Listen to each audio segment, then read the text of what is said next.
Deathworlders, written by Hambone, narrated by Robert ABT. Chapter 1. Run, Little Monster. Terry Boone could feel the bass power chords begin to thump at her bones as she entered the bar and couldn't resist the feral grin that forced its way onto her face.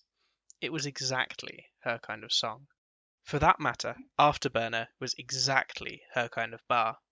Affordable drinks, an internet jukebox plugged straight into a set of speakers with the volume turned up full, 3 pool tables, a dartboard, and a couple of huge TV screens turned permanently to a sports channel. Right now, inaudible commentators were enthusing about the night's upcoming game between the Vancouver Canucks and the Arizona Coyotes. If she didn't live halfway across the country, she could have seen herself becoming a regular here. She knew the man she was after by description, and it didn't take long to see him working the bar, jawing with the regulars as he opened a couple of bottles and handed them over. Brown skin, full beard, a cross tattooed on his right forearm, and a curiously bald patch just forward of his left temple. That was her guy, all right. She slid up into a bar stool as the patrons vacated it and was treated to a warm grin. "Not seen you in here before, darling," he said, floating his voice over the rampaging music with practiced ease. "What can I get you?" "I'll have a bud, please," she called back, fishing out a bill from her purse. "Hey, is your name Kevin Jenkins?" "Ah." He grinned as he retrieved the bottle from its fridge and uncapped it. "Should have known. You're here for my alien story." "You get that a lot?" "Got to be at least 15 nutjobs in here a month asking me about it and telling me about the thing they built in their garage so that they can get in touch with the mothership," Jenkins said, swapping her bills for change. "So, you claim to be an alien abductee, but think others who claim that are nutjobs?" She sipped her beer. "Oh yeah. You can always tell the bullshitters who've convinced themselves they got taken from the ones who really did," Jenkins replied. "The real abductees don't want to go back." The brood had no music, nor did they need to shout. They were perfectly capable of vocalizing, but that clumsy mechanism was reserved only for speaking with other broods. Within each brood, the intimate cybernetic wiring that allowed full thoughts to be sent in their entirety had made language entirely redundant. One said, trepidation, question, "The watchful prey have not seen us?" Another said, confidence, statement, "They have not." Sneering, "Nor have the beast prey." This provoked a wave of amusement that circled around the entire brood. By their standards, the wry assumption that a non-sentient prey species could hope to detect a cloaked hunter vessel was the height of humour. The youngest said, "Fear, query. The prey are a Deathworld species? We saw what just one of them did to the brood of 5 poisons. Respectfully, Alpha, are we sure that all of our brood shall return from this hunt?" Alpha said, impatience, terse rebuke, instruction. "If you fear them so, you may remain aboard the transport." It, their species did not reproduce in a gendered manner analogous to male and female, addressed the remainder as the youngling radiated solemn apology. "Inspiring reminder, we are hunters, they are the prey. Death planet or not, we will have the technological advantage and surprise. An ambushed prey is meat in the maw. Our cousin broods will remember our triumph as we return with trophies from this formidable prey. They will know our courage and our skill. And for the prey, they will know their place in the order of things." It turned to the one that operated the ship's electronic warfare suite. Query: do you have an appropriately high-profile target? That one replied, Statement: I do, Alpha. Their whole species will witness our hunt. The brood vocalized as one for the first time, expressing their approval. The hunt was on. I'll be honest, I don't believe a word of it, Terry told him. I don't blame you, Jenkins said, but look at this. He leaned forwards and turned his head so that she could inspect the bald patch on the left side of his head. Up close, it was an intricate web of fine, white scars that produced a pattern which looked disturbingly like circuitry. That's where those grey fuckers shoved an experimental translation implant into me, Jenkins said. It worked, but the doctors who took it out of me said that it was a pretty damn crude one. These would be alien doctors, Terry said. She had to admit the scars were compelling evidence, but she was a natural skeptic. It went with the job. Yep. See, the greys. Corti is the pronunciation used by species that have mouths which work kinda like ours. Apparently, they had this big eugenics program, and they turned themselves into a civilization of immoral scientists. They abduct pre-contact species, figure out how we tick, and use that data to corner the market in translation implants and other biotech when we make first contact. Real arseholes. Most of the others are pretty cool, though. He thought about this. Actually, some of them are as dumb as a bag of beans. There's one species, look kinda like six-limbed giraffes with blue stripes. Those guys are about as sharp as a bag of wet mice. But most of the critters out there are cool. Terry waggled her empty bottle by way of asking for a replacement. So, if they're mostly pretty cool, why wouldn't anyone want to go back out there? Flying among the stars and all that sounds pretty fun. It will be when we're out there, Jenkins said, grabbing a replacement. But for now, because we haven't invented FTL travel, we're legally considered to be non-sentient fauna rather than intelligent people. Even when there are trade ships out there captained by beings who have got all the brains of biscuits and gravy by our standards. Why the interest, anyway? He asked her all of a sudden. I'm a private investigator, she replied. My client's paying me a lot to travel the whole country looking for what he called genuine abductees. Do I fit the bill? Jenkins asked. She truthfully told him that she didn't know. Her client had only asked me to hunt down people who weren't obvious crazies. He'd taken her to a UFO convention in New Mexico, gestured to the whole room, and said, Miss Boone, this is the kind of people you're not trying to find for me. It was a pretty nebulous description, but the client's generous travel budget and seemingly limitless ability to keep up with her fees had kept Terry happy and comfortable on a road trip all over the USA for the best part of half a year. And if it meant she got to drink in exactly the right kind of bar, interviewing a bartender who, she had to confess, was exactly the right kind of rugged sexy, then those were the kind of contracts she had dreamed of when she became a PI. I guess he didn't want me accidentally giving away what kind of answer I was looking for, she finished. If it helps, though, I don't think you're crazy. More bitter about something.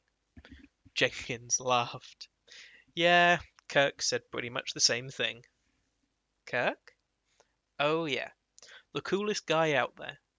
His species has a language that sounds like ball bearings in a blender, but the first syllable of his name sounds a bit like Kirk. You know, like the guy from Star Trek. So that's what I called him. He told me a few weeks before I came back to Earth that I seemed bitter about something. Was he right? Terry asked. Could be. See, there's this species called... What the fuck? Hey, Jenks, you seeing this shit? With nary a ripple of displaced air, the hunter raiding vessel slipped down into planetary atmosphere. Unnoticed by even the most sophisticated surveillance and interception network on the planet, it sashayed through cloud and current until it found its destination. A city of gleaming steel and glass towers on the banks of an inland sea, surrounded by snow-capped mountains. It settled above a dome-roofed building that nestled squat and low among the skyscrapers, causing some minor static in the transmissions coming from within, which were quickly compensated for by the small army of technicians who kept the broadcast going out all over the world. Query, intrigued. Combat trials, perhaps? Ritualized training to do battle in cold weather conditions. Terse, impatient. We are not anthropologists. Brace yourselves, siblings. We drop in a full hand of pulses. Eager, aggressive, meat to the maw! The traditional hunting cry reverberated in silence among their collective minds, and then their boarding torpedoes erected their status fields, keeping any and all external forces from doing anything to their occupants. When they opened again, a subjective non-event later, they had been fired through the roof of the Rogers Arena, and each stood upright in a bullseye of cracked ice. As one, the brood stepped out of their assault torpedoes, spun up their heavy kinetic pulse guns, and opened fire indiscriminately into the stunned players, officials, and spectators. Shit! Oh my god, those poor people! The music had been shut off, the sound of the supports channel turned up. The commentators were going delirious, trying to describe the sight of an alien attack right in front of their eyes. Terry's hand was across her mouth in a shocked reflex, watching them viciously lay into a mass of humanity that had, up until mere seconds earlier, been completely unaware of their existence. Hunters, Jenkins said. He did so quietly, but everybody nearby suddenly glanced at him. Alone of everybody in the bar, he was the only one not apparently appalled by the sight. Instead, he had an expression of savage anticipation. "Oh, you'll believe me now?" he asked. "Yep, those are the hunters I told you about. The ones me, your barkeep, personally beat the fuck to death with my own bare hands." His grin broadened. "And the stupid bastards made the mistake of raiding a hockey game? This, boys and girls, is going to be fucking funny." Alpha stepped from its assault pod and fired directly into the chest of the first prey it saw, one of the armored ones on the ice. Instantly, the prey's bewildered stillness gave way to the panic that all prey fell victim to when the hunters arrived. Many emitted high-pitched squeals of alarm, many more stampeded to escape. Around it, the brood stepped onto the ice and launched kinetic bolts at anything that moved. Each shot knocked prey flying, and Alpha felt a savage surge of pride. Their brood would gain much respect for taking on Death Planet predators and scattering them like any other herd. Alpha could imagine the praise songs and taste the honor feast already. And then the prey it had shot stood up. See, they have this planetary classification system for temperate worlds like ours, Jenkins said amiably, as on the screen one of the players hauled himself back up onto his skates, clearly a bit winded, but otherwise no worse than if he'd taken a hard body check from one of the Arizonan players. Category 1 is like the Garden of Eden. You could drop any species in the galaxy down there, completely buck bare, and they'd be happy as Larry for the rest of their lives. He continued as Canuck and Coyote's players helped one another to their feet. Alien though their body language was, everybody could see the alarm and surprise the hunters were feeling as every single one of the humans they had shot turned out to be not only alive, but angry. Most planets are like a 4 to 6 or so. You don't want to get caught in the rain, and you'll need to work for your food, but generally it's pretty easy living on those worlds. The aliens fired again, punching the players off their feet again. Anything above Class 10 is considered a death world, Jenkins continued, as yet again the players got back up, and this time they started skating around the invading aliens, which formed a defensive corral and began to fire wildly at the circling sportsmen. It quickly became apparent that their reflexes and aim were remarkably sluggish, and that the circling skaters were just too fast to hit. Shot after shot splashed harmlessly on the plexiglass.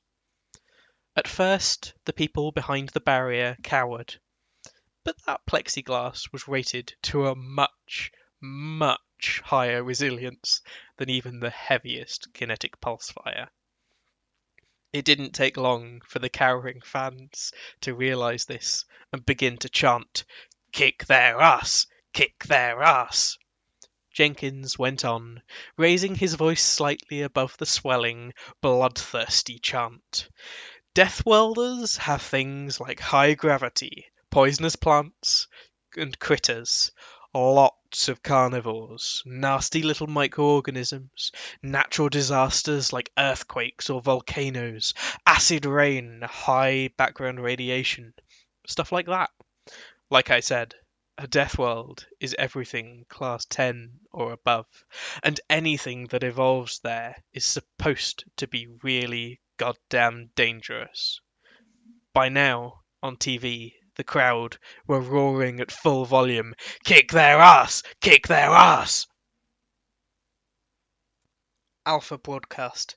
Shock, dismay, terror, disbelief, shame. Then one of the prey hurtled towards it, at speeds that simply defied understanding. The last thing it ever broadcast was, "Pain!" Most eyes in the bar closed and turned away from the carnage on the ice in disgust. Terry Boone watched out of morbid fascination. It seemed impossible that things which looked so menacing might break so easily. Kevin Jenkins opened a beer for himself. "Earth," he said with vicious satisfaction, "is a class 12.